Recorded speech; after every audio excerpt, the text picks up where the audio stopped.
Hi there, and welcome again to the Explaining History podcast. Today I want to talk about notions of social mobility and this often hard to define idea of the American dream in the immediate aftermath of the Second World War.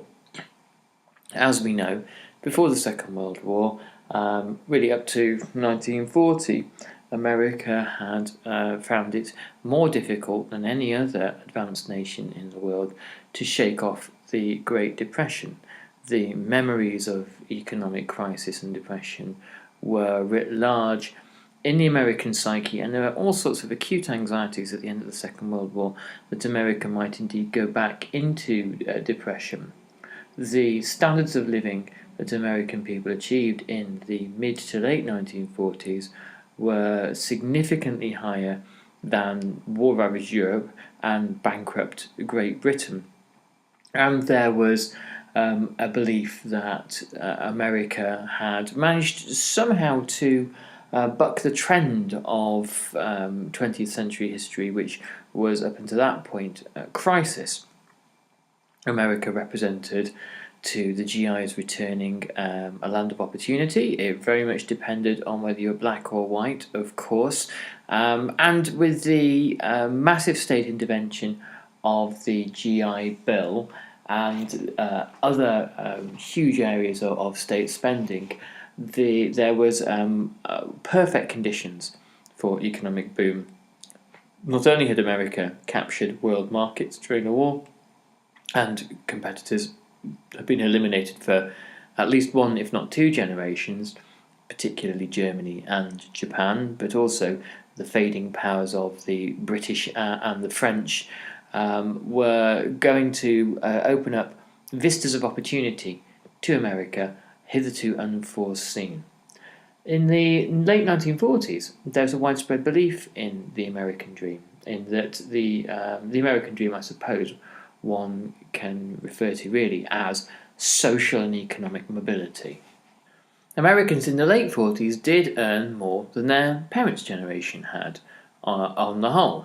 Life expectancy had increased, life and opportunities were more plentiful, there was greater availability of food, of healthcare, the living conditions overall for most Americans had improved, and so had wages and the opportunity to save and invest.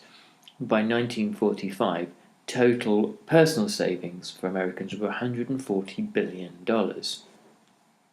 Beyond the simple kind of rags to riches fantasies that really not a great deal of people ever really entertain, there was an overall sense of well-being, of a society that was improving in prosperity and that was socially cohesive. It wasn't a society that was deeply egalitarian. It was a society that was that believed itself to be meritocratic. It was a society that believed the narrative that hard work and ingenuity and effort would eventually pay off and be rewarded, and that each by his own efforts would succeed. And the belief that there was a meritocratic society was in some ways incompatible with, but at sometimes coexisted with, the existence of clearly stratified society based on strong notions of hierarchy and social class. And it would be this abundance, this material wealth, that would start to change the nature of work in the post-war era. The idea that work was simply labour in order to fund a lifestyle or a subsistence in some cases, in the 50s, 60s and 70s would eventually become replaced for vast swathes of the population by the notion that work was about vocation, about career, about satisfaction, about the expression of self. This had all normally been the preserve of a very lucky few. This becomes part of the experience of an entire population in the post-war era in America, and becomes embedded in ideas of popular culture. And this perhaps explains how by the 1970s and then 1980s you get a much more individualistic culture, a much more, some might even say, narcissistic culture, based around notions of the self. But in its essence, this faith in the American dream was another iteration of the ideas of the American Revolution, when supposedly fundamental change happened when the British were removed and the rule of King George III was ended. The reality is that there was no particular social revolution to accompany the War of Independence, but ideas of equality and social betterment were given fertile breeding ground in America. Even if in the reality, since the late 18th century, was that in many instances they didn't take root. They were able to take root in the post-war era in a kind of a brief historical window between the 40s and the 70s, because there was the material abundance for them to be able to do so. This window probably closed in the late 1970s, or began to close in the late 1970s, after a decade of oil shocks, inflation, rising unemployment, and social crisis. And the dream, or the desire, or the persistent belief that it is an age that will return has not left America or American society ever since. You can probably find versions of this in most other first world countries. Certainly, most of Europe experienced a radical improvement in living circumstances in the 50s to the 70s, and there has been a kind of what Tony Judd in his book Postwar describes as the era of the recessional, from the 70s through to the 90s, and this era of diminished expectations. As people look back fondly on this, what we Western societies collectively see as a kind of rather mythical golden age of material well-being. Famously, in sort of popular narratives about America and the America of the 20th century, it is the energy of immigrants that brings around so much prosperity. And the prosperity was particularly enjoyed, as previously mentioned, by the white suburban middle classes of America, because they were the ones who enjoyed the mainstay of political and social and civil rights. They had the benefits of political representation that black and other ethnic minorities didn't. And the combination of material boom in material living standards, along with adequate political representation and a sense that one's own social group owns this society and is the dominant force within the society, led to a sense of optimism and a sense of positivity that probably wasn't shared by people from ethnic minorities who were not benefiting in quite the same ways.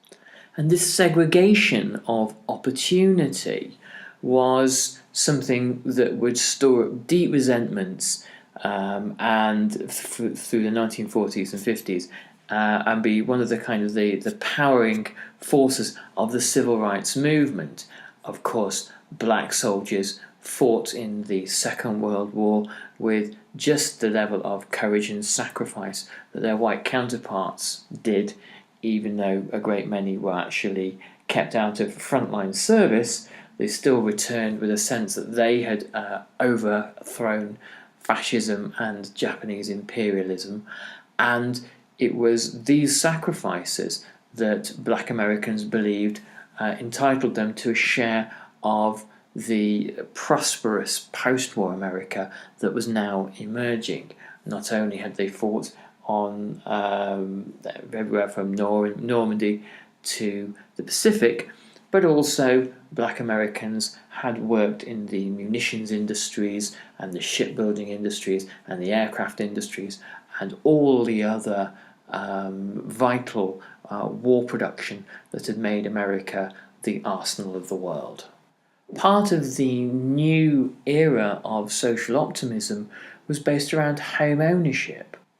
Between the 1940s and the 1970s, 20% of Americans changed home every year, just to give you an example of the amount of economic activity that was invested within the property market.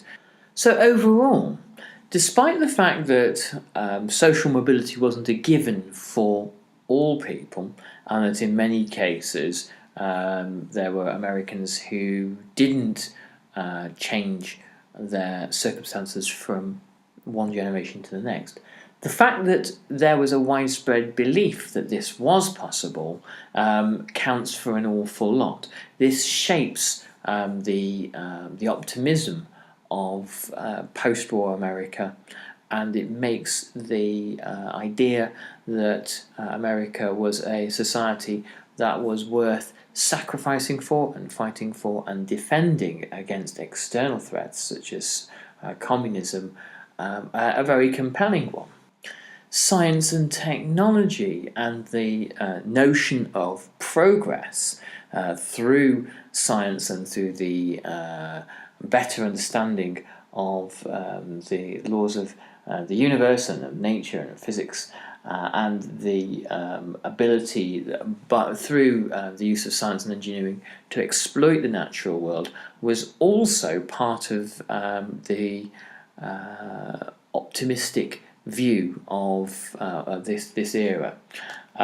So science and technology in general, even though the workings of much of it were a mystery to many Americans, was established in popular consciousness as being a source of great power and force, and a force for good by the war. Not only had science and technology been employed to fight the war in ways that had hitherto been unimagined, but the war had been ended by atomic power. The dropping of the 2 atomic bombs on Hiroshima had a kind of widespread public approval and was seen as being ultimately something that was justified, and that had brought the war to an end before many more people, particularly hundreds of thousands of American soldiers, would have had to have died seizing the Japanese home islands. This was seen as a kind of as a sacrifice worth making. The bombing of Hiroshima and Nagasaki raised few objections in post-war America. Popular culture represented or echoed a fascination with all things atomic. The revelation that the inner workings of atoms, the building blocks of the universe, were capable of rendering immense power and energy was a huge and hugely fascinating and compelling notion in an era where much of the advances in science since the beginning of the 20th century, widespread, were kind of fairly poorly understood. Medicine and the idea that there were panaceas now available to all diseases could be cured through antibiotics and other now easily available and manufacturable pharmaceuticals, was, again, it becomes almost a kind of like an article of faith. It enables all conditions to be medicalized and treated medically, and this has profound implications for psychiatry and for the treatment of mentally ill people through psychotherapy, and the idea that doctors and institutions particularly were capable of fixing particularly the mentally ill through the latest psychiatric or pharmacological interventions. The reality, of course, is that individuals who wound up in this system often found themselves robbed of any agency, robbed of any rights, as Ken Kesey's One Flew Over the Cuckoo's Nest would tend to suggest. So overall, there is a kind of a deep faith in progress, a notion that progress is possible. It's a notion that in our times we might look back on and see as being naive or questionable, but we don't exist within the same historical context, and most of our kind of discourses, our ideas about what is true, what is not, what is possible, what is not, are socially constructed, and they are based within the set of economic and social relations that exist at the time. So it's kind of easy for us to scoff about this kind of Jetsons vision of the future, but the reality is that our discourses are historically specific. Of course, people would believe these kinds of things at the time, and to some extent, they were right, up until the point where they're not. In education, there was a clear evidence of this faith in the idea of endless vistas of progress. The public school system within America had been an institution of mixed success prior to the war. By 1940, for example, only a third of the 74.8 million American adults who were 25 years or over had gone to school beyond the 8th grade. Only a quarter were high school graduates. 1/12 graduated from four-year colleges or from universities. Teenagers at that time were staying in school longer than their elders had, but only 49% of 17-year-olds graduated from high school. And this is there are far worse stats when you look at black children in southern states who are learning in poorly financed institutions, and they were being taught by poorly paid and poorly trained teachers, some teachers who were earning less than $600 a year. The war doesn't change all that much. Wartime interruptions meant that a slightly smaller cohort of 17-year-olds graduated from high school in 1946 than had done before the war began. But there were 350,000 teachers had left their jobs to fight in the war or work in other fields. And the US in general, by 1940, was spending a smaller proportion of national income on schools than Britain or the Soviet Union. By 1945, by the end of the war, the morale of the teaching profession was at an all-time low, and by 1946 there were strikes planned on a scale that had never been seen in America before. There was significant changes, however, to education from 1944 onwards with the GI Bill of Rights. This was a very broad piece of legislation. It not only did it offer finance to veterans, to offer them homes to return to at almost zero interest loans, and to set up businesses, but it also gave the opportunity to veterans who wanted to educate themselves. So veterans would be given $65 a month for single veterans and $90 for those with children or partners, and a maximum would be of $500 a year would be given for tuition and books. So there was a significant sum of money at the time. And this affects an entire generation of men returning from the war, and has a massive knock-on effect throughout the post-war era. These are, for the most part, relatively young men returning home who have many years of life in America ahead of them. The GI program runs till 1956. 7.8 million veterans, which were half of all who'd served, had taken part. 2.2 million went to college, 3.5 million to technical schools below college level, and 700,000 went to agricultural college and worked on trained on farms. $14.5 billion was injected into the education system between 1944 and 1956, and this led to an educational boom. There were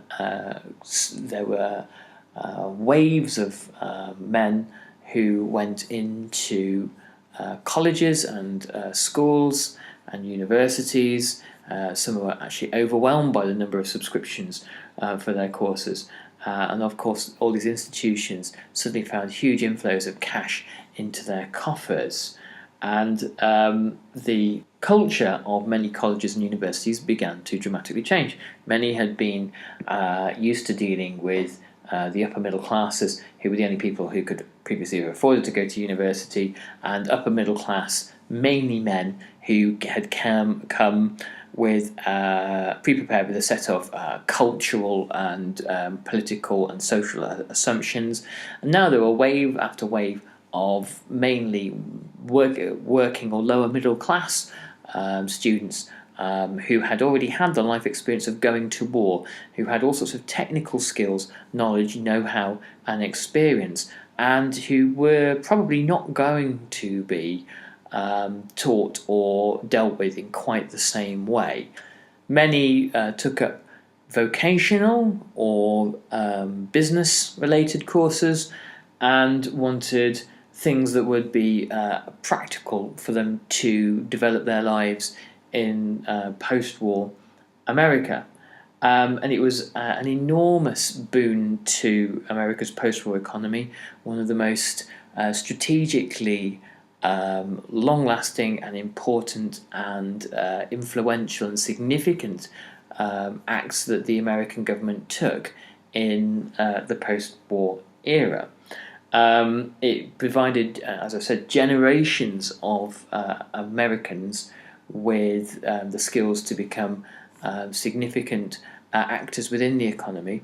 However, much of this was segregated. It predominantly and overwhelmingly benefited white Americans, and black Americans were almost exclusively marginalised from the GI Bill. Overall, between 1944 and 1950, spending per pupil, not returning GIs, but normal high school students, doubled, and the increase of students graduating from high school was remarkable. By 1970, for example, 75.6% of 17-year-olds were graduating, and 48% of 18-year-olds were enrolling in a college or a university. So America in the post-war era became a society for which education became far more a central part of American life than it had been previously in the pre-war years. Anyway, I hope you found this useful and interesting, and I'll be back later on, hopefully this week, with another instalment of the podcast. Stop by our Facebook group if you can. There's also always an interesting chat going on there, and it'd be great to know what you've made of this podcast on the American Dream. So give us your views, and we'll catch up soon. Thanks, all the best, bye-bye.